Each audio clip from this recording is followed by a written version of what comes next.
সকলোলৈকে মোৰ আৰু এটা প্ৰাৰ্থনা আছে, তেওঁ যাতে ন্যায় পায়। সেইকাৰণে প্ৰতিদিনে hashtag justice for Zubeen Garg সকলোৱে লিখিব এবাৰ আৰু সকলোৱে ন্যায় প্ৰাৰ্থনা কৰিব। সদায় যি হৈছিল আমি জানিব লাগে, সেইটোৱে কথা। আজিলৈকে জনা নাই কি হ'ল, 22টা দিন পাৰ হ'ল, আজিলৈকে আমি নাজানো কি ঘটনা ঘটি গ'ল।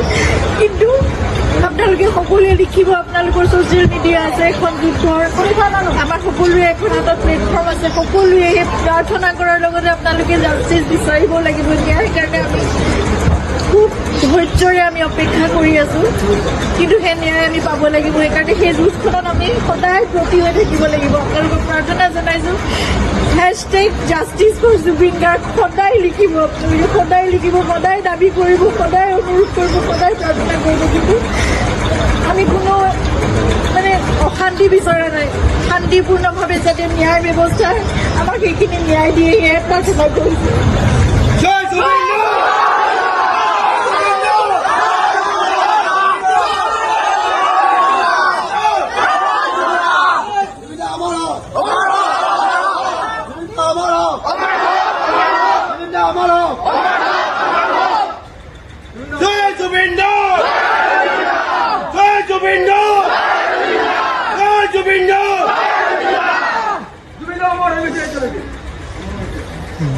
জুবিন